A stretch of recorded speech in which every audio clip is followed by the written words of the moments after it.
요한복음 말씀 잠시 멈췄다가 다시 오늘 말씀을 이어갑니다. 요한복음 1년 넘게 지금 나누고 있는데 이제 다음 달까지 해서 올해 안에 요한복음을 마칠 수 있을 것 같습니다. 전에 봤었던 내용 19장에서 예수님께서 십자가에 못 박히시고 돌아가셨던 그리고 장례를 치렀던 장면이라면 오늘부터 보게 될 내용은 그 부활하신 주님을 만나는 내용이라 할 수 있겠습니다. 함께 먼저 1절 같이 읽어보도록 하겠습니다. 1절 말씀입니다. 시작. 안식 후 첫날 일찍이 아직 어두울 때에 막달라 마리아가 무덤에 와서 돌이 무덤에서 옮겨진 것을 보고. 아멘. 자, 우리 이 시점이 굉장히 구체적으로 묘사되고 있죠. 안식 후 첫날 그리고 일찍이 아직 어두울 때. 우리 예수님께서 살아계실 때 항상 하셨던 말씀이 뭐였냐면 내가 죽더라도 3일째, 사흘째 다시 살아날 것이다 라고 늘 제자들에게 말씀하셨었어요. 실제 예수님이 금요일, 그러니까 안식일, 오늘로 따지면 토요일이죠. 안식일 전날 금요일에 십자가에서 돌아가셨고요. 그리고 3일째 되는 날은 금, 토, 일, 일요일이 되는 것입니다.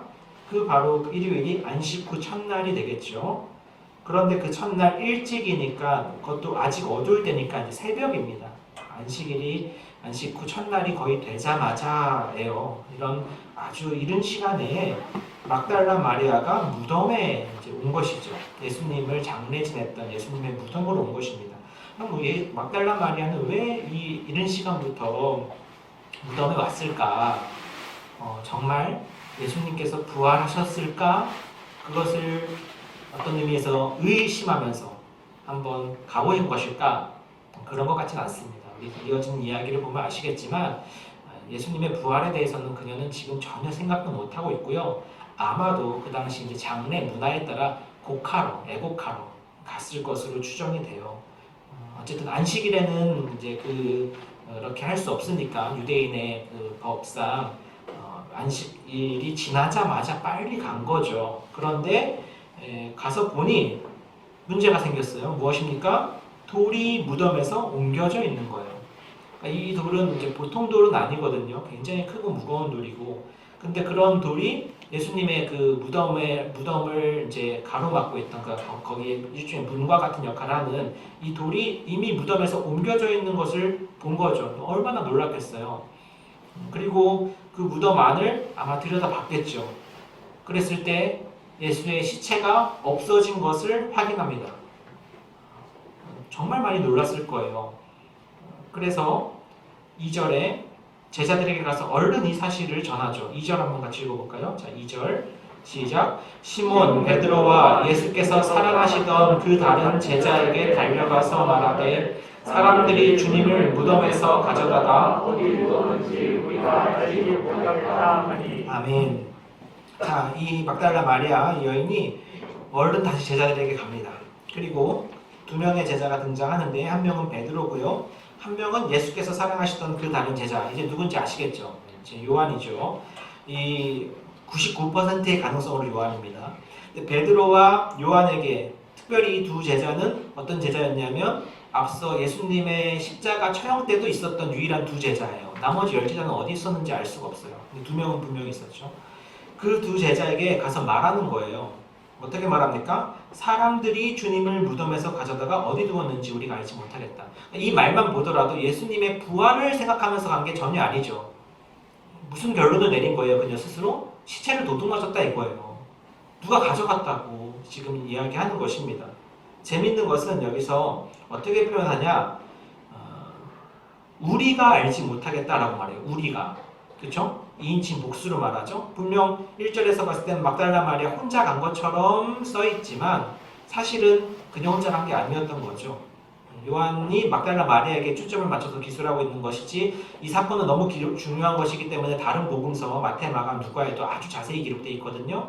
거기 보면 막달라 마리아 외에 예수님의 소위 여인들이라고 하는 그 여인들이 다 같이 갔던 것으로 이렇게 기록되어 있습니다. 그러니까 여기서 우리가 라고 말하는 거겠죠. 다만 그 당시에 이 여성의 증언은 그렇게 인정받지 못했어요. 그 당시 고대 근동 또 이 유대인 문화는 심지어 법정에서조차 여성의 증언의 효력을 그다지 인정하지 않았습니다. 굉장히 뒤떨어진 시대인 거죠. 그 당시 문화를 우리가 이해할 필요가 있어요.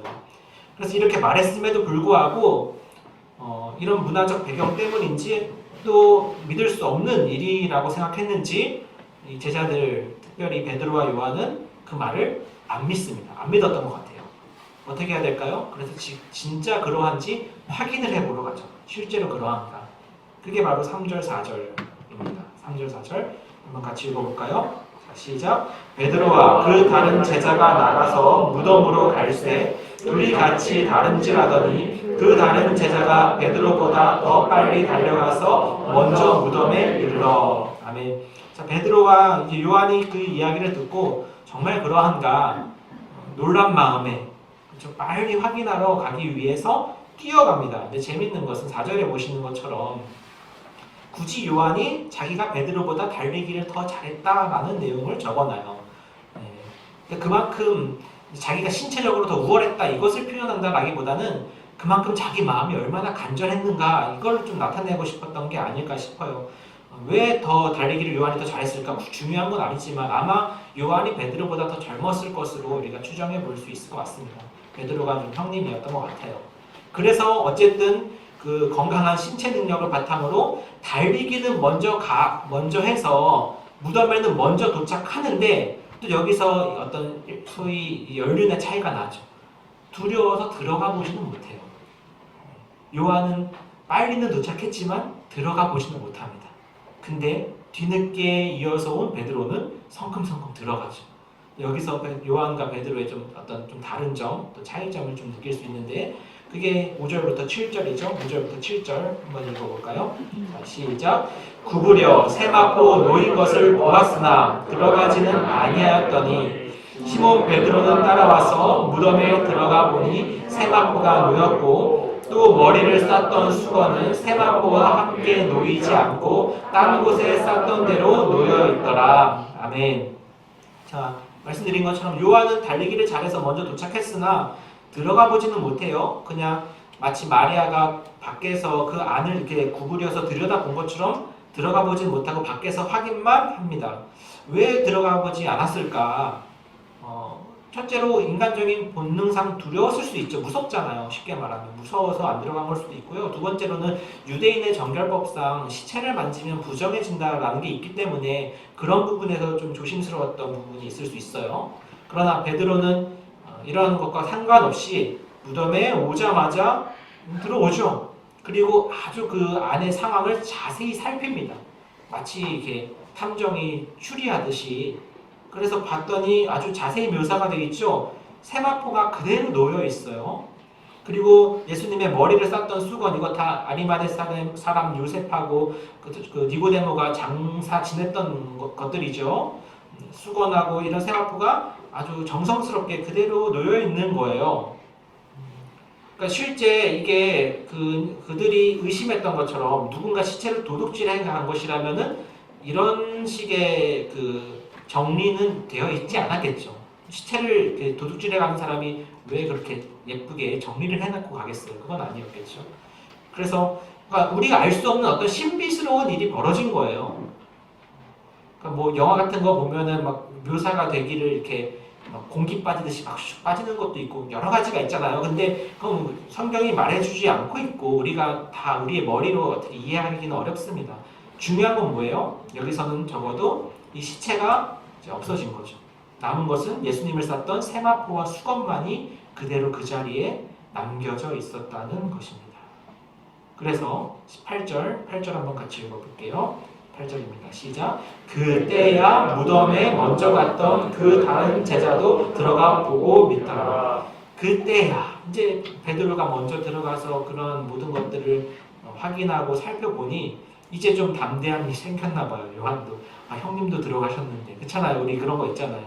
그래서 그때서야 이제 제자 요한도 들어가는 거죠. 들어가 보고 뭐 했대요? 믿었다라고 돼 있는데 자 여기서 이 믿었다라는 내용을 조금 우리가 생각해 볼 필요가 있어요. 그럼 우리 성경에서 다 믿었다 그러면 다 예수님 믿은 것인가? 그런 것 같지는 않아요. 왜냐하면은 앞으로 우리가 남은 시간 동안 또 12월 달 동안 보겠지만 이 제자들의 믿음의 발전 과정이 나오거든요. 그 예수를 정말 주로 영접하는 믿음의 과정이 나와요.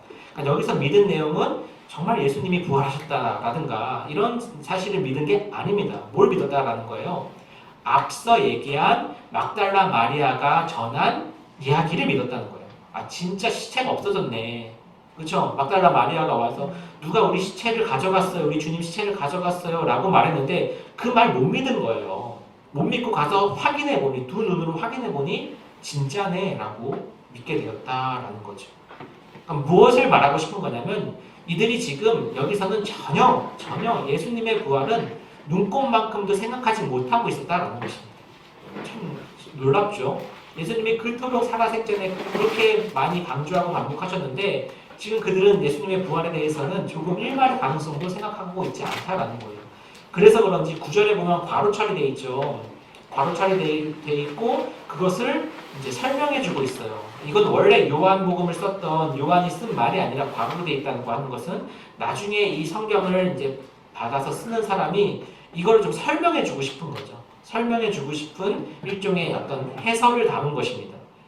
그래서 그들은 성경에 그가 죽은 자 가운데서 다시 살아나야 하리라 하신 말씀을 아직 알지 못하더라. 얘네가 아직 부활에 대한 생각을 전혀 못하고 있는 상황 가운데 이 일이 벌어지고 있어서 이런 일이 생긴 거다 설명해 주고 있는 거예요. 그럼 여기서 성경에라고 하는 것은 신약에서 성경에라고 하면 다 구약입니다. 그렇죠? 신약 성경에서 성경이라고 하면 다 구약이죠. 그럼 구약 성경에서 그가 죽은 자 가운데서 다시 살아나야 하리라 하신 말씀 정확히 어딜까? 사실 알기 어려워요. 그러나 시편 또는 호세아, 요나서 말씀 등이 충분히 인용될 수 있습니다. 이런 말씀들이 이루어져야 한다라고 하는 것을 인식하지 못하고 있었다라는 거예요. 자, 예수님의 모든 사역은 다 한마디로 얘기하면 구약의 성취였죠. 하나님의 말씀의 성취가 이루어진 게 예수님의 사역이에요. 그게 십자가에서 이루어졌고 또 어디서도 일어나는 거예요? 부활 가운데서도 일어나는 것이거든요. 근데 이렇게 예수께서 부활하실 것이다 라는 말씀을 이들이 아직 인식하지 못하고 있었다라는 거죠. 그러니까 그저 그냥 시체가 도난당했구나 이런 생각만 하고 10절 같이 읽어봅니다. 시작. 이에 두 제자가 자기들의 집으로 돌아가니라. 아멘. 그냥 자신들의 원래 상태로 돌아갔다라는 뉘앙스를 강하게 풍기는 말씀이에요. 여기에는 이제 헬라어로 팔린이라고 하는 영어로 again, 다시라고 하는 이제 단어가 있는데 번역에 포함이 안 됐어요. 그런 것을 봤을 때 믿음을 가졌다라기보다는 결국 자기들의 원래 상태, 그 주님이 돌아가신 후에 두려워했던 그 상태로 돌아갔다 이렇게 남겨져 있습니다. 그러니까 그들에게 아직 믿음이 있는 것이 아니죠. 그리고 나서 원래 집으로 돌아간 거예요. 아, 예수님의 시체를 누가 가져갔나 보네 하는 생각만 가지고서 말입니다. 그러나 그 자리에 마리아는 여전히 남아있었던 것 같아요. 그리고 그 남아있던 마리아에게 예수께서 나타나시죠. 11절부터 13절입니다. 11절부터 13절을 한번 같이 읽어볼게요. 시작. 마리아는 무덤 밖에 서서 울고 있더니 울면서 구부려 무덤 안을 들여다보니 흰옷 입은 두 천사가 예수의 시체 누였던 곳에 하나는 머리편에 하나는 발편에 앉았더라. 천사들이 이르되 여자여 어찌하여 우느냐 이르되 사람들이 내 주님을 옮겨다가 어디 두었는지 내가 알지 못함이니이다. 아멘.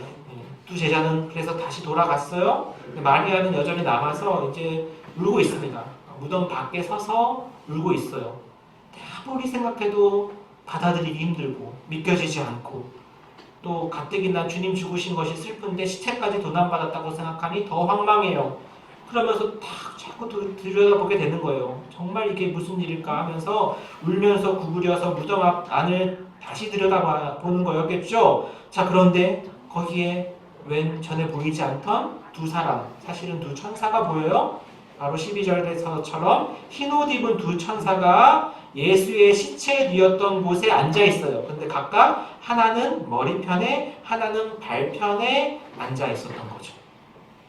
그리고 그렇게 울면서 들여다보고 있는 마리아를 향해서 천사들이 말하죠. 13절에 여자여 어찌하여 우느냐. 그렇죠? 사실 이것은 굉장히 부드러운 어조의 책망이에요. 왜냐하면 그녀가 울 일이 아니거든요. 울 필요가 없거든요. 왜요? 예수님의 시체를 도난당한 것이 아니라 예수님 다시 살아나신 것이기 때문에 기뻐해야 될 일이거든요. 즐거워해야 할 일이거든요. 그러니까 왜 우니? 그쵸? 라고 물었을 때 여전히 이 막달라 마리아는 조금의 이제 그 믿음도 갖지 못한 채 아직까지도 2절에 제자들에게 했던 말을 13절에 거의 그대로 하고 있어요. 뭐라고요? 사람들이 내 주님을 옮겨다가 어디 두었는지 내가 알지 못함이니이다. 2절에 제자들에게 했던 말과 동일하죠.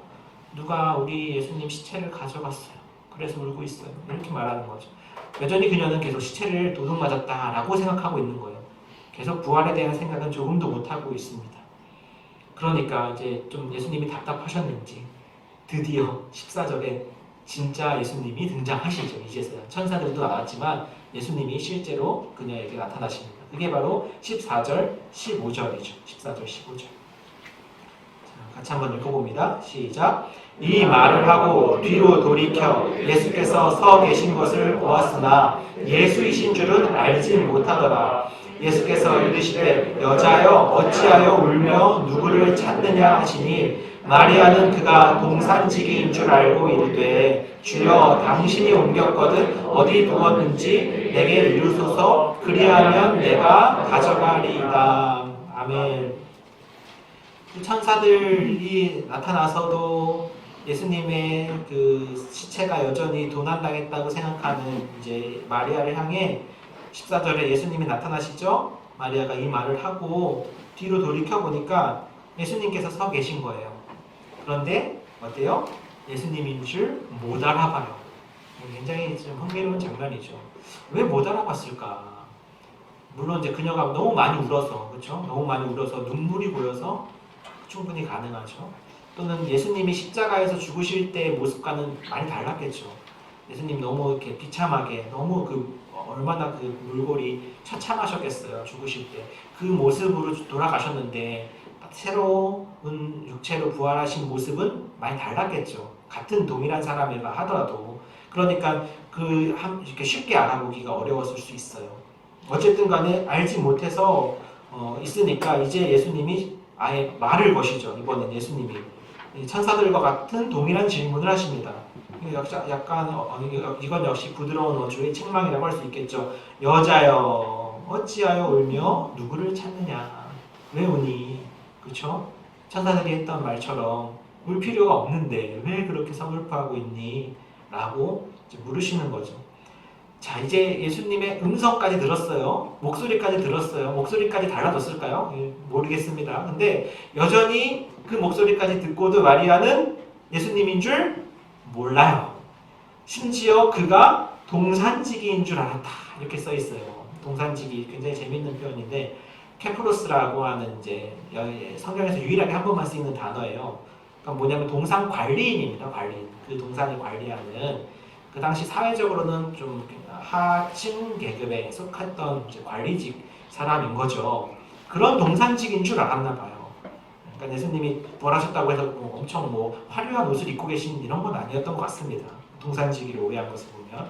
그래서 그가 동산지기인 줄 알고 오히려 그 예수님을 이 시체를 가져간 사람, 일종의 시체 도둑으로 오해를 해요. 그래서 이렇게 묻죠. 주여, 여기서 주여는 우리가 예수님 말할 때 주님 할 때 그 주여가 아닙니다. 일반적으로는 호칭인 거예요. 당신이 옮겼거든 어디 두었는지 내게 이르소서. 혹시 당신이 가져갔나 의심합니다. 그렇죠? 나한테 좀 말해달라고. 내가 가져가겠다고. 이렇게까지 예수님이 앞에 계신데 그 예수님을 가져간 도둑으로 오해하면서까지 이제 이야기하고 있죠. 예수님이 참 답답하셨나 봐요.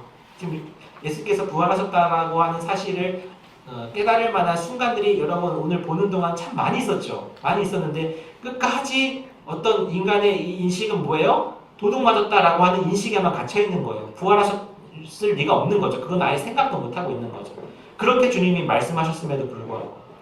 그래서 예수님이 이 한마디 하시니까 그제서야 마리아가 예수님을 알아보게 되는데 그 한마디가 뭐예요? 이름을 부르셨죠. 이름. 내가 예수다 이게 아니라 이름을 부르셨어요. 자, 16절, 17절 한번 같이 읽어볼게요. 괄호 안에 있지 않습니다. 16절, 17절 시작. 예수께서 마리아야 하시거늘 마리아가 돌이켜 히브리 말로 라보니 하니 예수께서 이르시되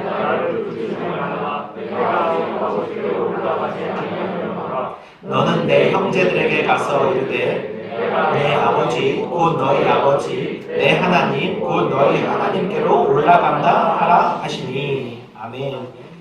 예수님께서 이제 그녀의 이름을 다정하게 부르십니다. 마리아야. 참 이 장면 너무 감동적이에요. 책망하신 것도 아니고, 그렇죠? 내가 예수다 이러신 것도 아니고, 원래 살아 생전에, 그러니까 물론 지금도 살아 계시지만 돌아가시기 전에 이렇게 부르셨겠죠. 이 막달라 마리아가 주님을 정말 많이 사랑했거든요. 그래서 마리아야 하니까 이제 그 양은 그 목자의 음성 난다고 하잖아요. 그제서야 우리 주님이시구나. 이제 마리아가 안 거죠. 그래서 그녀 역시 예수님을 향해서 라보니라고 부르면서 예수님께 나아갑니다. 랍비라는 말보다 훨씬 더 친밀하면서 존경의 의미를 담고 있는 이제 선생님이라는 뜻이라고 이제 여기도 번역이 되어 있죠. 선생님 하면서 평소에 그녀가 예수님께 했었던 것처럼 그렇게 다가갔겠죠. 여기서 재미있는 것은 아마 너무나 반가운 마음에 그녀가 예수님을 가서 잡은 것 같아요. 그랬더니 예수님께서 그래서인지 17절에 첫 번째 말씀이 나를 붙들지 말라거든요. 나를 붙들지 말라. 물론 이건 좀 더 해석이 필요할 수 있어요. 근데 얼마나 반갑고 놀랍고 그쵸? 이 마리아가 정말 예수님을 너무 사모하고 사랑했던 여인인데 정말 예수님이 사랑하신 그 예수님을 보면서 그 반가운 마음에 그쵸? 가서 정말 예수님을 꼭 잡았겠죠. 예수님께서 나를 붙들지 말라 라는 의미는 그런 의미일 수 있고, 그러니까 그렇다고 돈 터치미가 아니에요. 네, 돈 터치미가 아닙니다. 네. 나중에 이제 도마 같은 경우는 보면은 그 오히려 만져보라고 하잖아요. 그래서 만져보고 믿음이 있는 자가 되라고. 네. 그러니까 우선은 이제 여기에 나오는 맥락을 이해해야 되는데 왜 이렇게 말씀하셨나? 아직 다 끝난 게 아니기 때문에 뭐예요? 뭐까지 있어야 돼요? 이제 부활하셨지만 어디까지예요? 승천까지가 예수님께 맡겨진 중요한 사역이었어요. 그리고 승천하셔야 해야 됐던 중요한 이유는 뭐예요? 바로 우리가 앞에서 요한복음에서 예수님이 늘 강조하셨던 성령을 보내주시기 위해서. 내가 가는 것이 너희에게 더 유익한 것은 왜 그래요? 성령을 보내주실 것이기 때문에 내가 올라가면. 그래서 예수님이 나머지 사역은 무엇입니까? 부활하신 육체로 그들과 일정 기간 함께 하시겠지만 그들을 떠나서 올라가실 거예요. 그리고 하나님께서는 그들에게 자신의 영, 성령을 보내주실 것입니다. 그래서 이제 올라가셔야 돼요. 다만 지금 당장은 아니기 때문에 부활의 사실을 그들이 충분히 목격하고 봐야 되잖아요. 그래서 일정 기간 그들과 함께 있거든요. 따라서 예수님은 마리아에게 이 놀라운 소식을 전하도록 명하시죠. 어떻게 해요?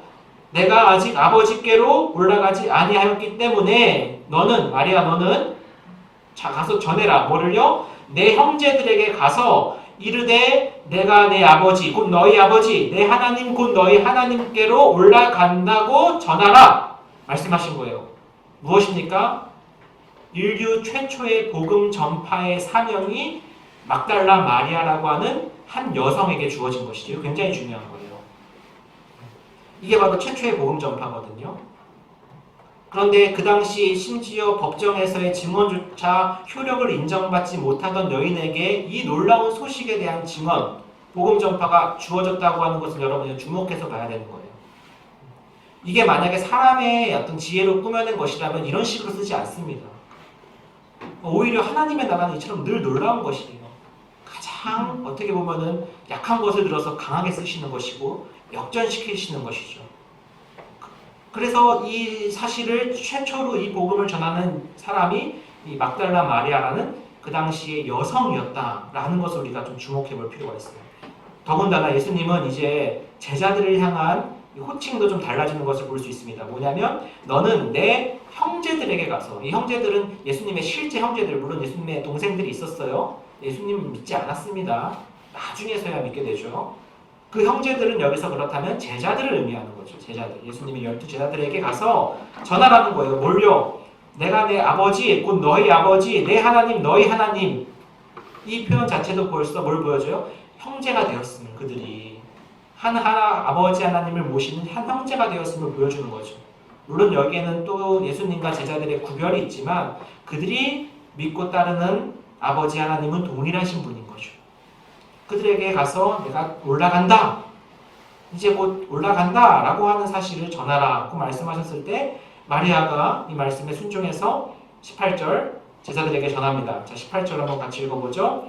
18절입니다. 시작. 막달라 마리아가 가서 제자들에게 내가 주를 보았다 하고 또 주께서 자기에게 이렇게 말씀하셨다 이르니라. 아멘. 분명하게 마리아가 이 사명을 수행하죠. 가서 제자들에게, 앞서서도 얘기했었어요. 시체 없어진 거 가장 먼저 확인한 것도 마리아예요. 그래서 가서 제자들에게 말했고 제자들이 와서 확인하고 그들은 그냥 갔다고요. 남아있는 막달라 마리아에게 예수님이 나타나셔서 이렇게 사명을 주신 거죠. 그리고 또 다시 제자들에게 가서 이번엔 뭐라고 얘기해요? 시체가 없어져서 누가 가져갔는지 모르겠어요 하고 울먹이는 게 아니라 강력하고도 힘있게 내가 주를 보았다. 보았다. 이렇게 확신에 차서 이야기하고 있는 거죠. 뿐만 아니라 주께서 자기에게 말씀하신 내용, 우리가 본 것처럼 이 내용을 그들에게 전하는 것으로 나타납니다. 얼마나 멋있는지 몰라요. 여러분 잘 생각해 보세요. 이 최초의 복음 전파가 이 마리아에 의해서, 이 여성에 의해서 이루어졌고 이후의 제자들에 의해서 이루어지고 그것이 오늘날 저와 여러분에게까지 전해져서 지금 이렇게 우리가 이 복음을 듣고 믿어서 앉아있는 겁니다. 대단한 일을 한 거예요. 고맙지 않습니까? 마리아에게. 물론 하나님이 그에게 맡기신 사명이지만 이처럼 하나님은 한 여성을 통해서 이 놀라운 일들을 이루실 수 있는 분이신 거죠. 재밌게도 이러한 모든 과정이 참 발전적으로 나타난다라고 말씀드렸는데 조금 어려울 수 있지만 제가 최대한 쉽게 설명해 드릴게요. 뭐냐면은 오늘 본 본문에서 보았다, 이제 사람이 목격하는 게 굉장히 중요하거든요. 실제 부활했다면 보여야 될 거 아닙니까? 그렇다고 한다면 이 보았다라고 하는 표현이 그래서 이 본문에 굉장히 자주 나오는데 이 보았다라고 된 이 표현이 사실은 다 다르게 쓰인 헬라어였어요. 근데 번역은 다 동일하게 보았다, 영어로는 C로 되어 있습니다. 근데 다 다른 헬라어를 쓰거든요. 뭐냐면 자 5절 한번 보세요. 5절 보면 자 5절에 구부려 세마포 놓인 것을 보았으나 라고 되어 있는데 이게 이제 요한이 먼저 달려가서 본 거죠. 여기서도 봤어요. 그리고 6절에 시몬 베드로는 따라와서 무덤에 들어가 보니 라고 되어 있어요. 그리고 우리가 방금 읽은 것처럼 18절에서도 막달라 마리아가 내가 주를 보았다 라고 하잖아요. 다 보았다 라고 되어 있지만 이 보았다 라고 하는 헬라어 동사가 다 다르고 어떤 단어냐면은 보았다라는 단어가 점차적으로 더 발전되는 형태의 단어를 쓰고 있어요. 그러니까 처음에는 그냥 무심코 보는 것 같은 느낌의 단어였다면 나중에 보는 것은 확실하게 인지한다라는 의미를 담고 있는 보았다, 호라오라고 하는 단어를 씁니다. 그러니까 이제 이게 성경이 그냥 쓰이는 게 아니거든요. 요한이 마음대로 이렇게 그때그때 쓰고 싶은 단어를 기분에 따라 쓰는 게 아니라 철저히 분명하게 이 단계의 발전을 보여주는 거예요. 그러니까 우리의 믿음도 그런 거죠. 처음부터 갑자기 믿음이 한 번에 생기는 게 아니라 서서히 우리 가운데 믿음이 생기기 시작하는 것입니다. 제자들도 보긴 봤지만 우선 돌아갔잖아요. 그러나 이후에 또 그녀 이야기를 듣잖아요. 그리고 나중에 실제 살아가신 주님을 만나지 않습니까? 우리가 다음 주에 보게 될 내용이지만 그렇게 주님을 우리가 서서히 믿어가게 되는 거고 알아가게 되는 거죠. 물론 중요한 계기는 있을 수 있습니다. 하지만 믿음이라고 하는 것은 계속적으로 점진적으로 만들어져 가는 것이고 생겨나는 것이에요. 그러니까 믿음이 좋다라고 하는 것은 결과가 아니라 과정을 이야기하는 것입니다. 믿음은. 그리고 내가 예수 믿어서 구원받았다라고 하는 사람조차도 마지막 그날까지 계속 이 믿는 과정을 거쳐가야 되는 거예요. 그러니까 한 번 믿었으니까 됐어 라고 하는 것은 성경적인 믿음은 아닌 것 같아요. 그런 믿음을 우리가 가졌으면 그 믿음을 잘 간직해 나가고 또 그 믿음이 자라나는 것이지 어떤 사람은 안 믿고 어떤 사람은 믿고 딱 두 종류로 이렇게 설명하기는 어려운 측면이 있습니다. 그러니까 바라기는 여전히 이 믿음 가운데 나오기 어려움을 느끼신 분이라면 믿음을 달라고, 나에게 믿음을 주님께서 허락해 달라고 기도하시면 차츰 그 믿음이 생겨져 가는 것을, 믿음이 내 안에 차오르는 것을 느끼실 수 있을 겁니다. 왜냐하면 반드시 주님께서 응답하시는 기도이기 때문에 그래요. 저 역시 그랬고요. 실제 많은 이 기독교의 적대적인 사람들이 그래서 이 부활을 허구성을 증명하고자 애를 정말 많이 썼습니다. 대표적으로 이제 영국의 프랭크 모리슨이라고 하는 저널리스트가 있는데 그 사람이 아내가 예수쟁이였나 봐요. 너무 보기 싫은 거예요. 맨날 저 쓸데없는 거다 믿고 다니고 그래가지고 이 사람이 굉장히 이성적이고 이렇게 논리적인 사람이어서 저널리스트로서 내가 예수의 그 부활의 허구성을 증명해 보겠다라고 해서 각 분야의 유명한 저널리스트였거든요. 각 전문가들 다 찾아다닙니다. 그래서 의학 전문가든 고고학 전문가든 다 찾아서 그들을 인터뷰하면서 예수의 부활의 허구성을 입증할 만한 자료들을 수집하고 그것들을 논증하려고 애를 써요. 약 3년여간의 프로젝트가 진행이 됐는데 놀라운 변화가 발생했어요. 그 사람이 그렇게 예수의 부활 허구성을 증명하려고 나름 애를 쓰고 사람들을 만나다 보니 자꾸 결론이 이상하게 진짜 부활이 일어난 것만 같은 느낌이 드는 거예요. 이 부활이 안 일어났다고 결론을 내릴 수가 없는 거죠. 결국 그가 어느 순간 시점에 내용을 바꿉니다. 예수의 부활은 실제로 일어났다. 그래서 나온 책이 Who Moved the Stone이라고 누가 돌을 옮겼는가라고 하는 책이 있어요. 실제 지금 판매도 되고 있습니다. 한번 도움이 되실 거예요. 실제 부활은 만큼 확실한 역사적 사건이 없습니다. 그리고 이후에 제가 더 말씀드리겠지만 부활 이후에 일어난 기독교의 일들, 역사들을 보면요. 부활은 진리이자 진실이었어요. 그래서 기독교 신앙의 핵심은 바로 이 부활에서부터 시작이 됩니다. 만약에 누군가 기독교 정말 나 교회 다니는 사람 너무 보기 싫고 이거 다 망가뜨리고 싶다라고 하면 이 부활의 허구성만 완벽하게 증명해내면 돼요. 그러면 다 무너집니다. 그러나 기독교 신앙은 이 부활이라고 하는 예수 부활이라고 하는 견고한 터 위에 서 있어요. 더불어서 우리는 그 예수의 부활을 보고 믿으며 우리 역시 그처럼 부활할 것을 믿는 사람들의 모임인 것이죠. 바로 저와 여러분이 그러한 믿음 가운데 이 자리에 앉아 있게 된 것입니다. 바라기는 저 여러분이 그러한 부활 신앙을 갖고 오늘 살아가면서 정말 얼마나 크고도 작은 어려움들이 많이 있습니까? 그러나 주님께서 살아나신 것을 생각하면요. 아무것도 아닌 거예요. 아무것도 아닌 거예요. 왜요? 죽음을 이기신 거니까. 여러분 아무리 인생에 큰 문제를 하더라도 죽음보다 더 큰 문제가 있습니까? 없잖아요. 그렇지만 우리 주님은 그 죽음마저도 사망 권세마저도 이기시고 승리하시고 부활하셨습니다. 그리고 동일한 은혜와 역사가 저와 여러분에게 있을 것입니다. 그래서 이 부활신앙을 여러분 갖고 사시면요. 삶에 담대함이 생겨요. 기쁩니다. 다릅니다. 그렇죠? 그냥 삶의 문제에서 흔들리고 작은 것 하나 때문에 막 일희일비하지 않아요. 부활 가운데 내가 참여하게 되었다라는 이 사실이 얼마나 우리를 힘있게 만드는지 모릅니다. 사랑하는 성도 여러분, 저 여러분이 바로 이 부활하신 주님의 자녀가 되었습니다.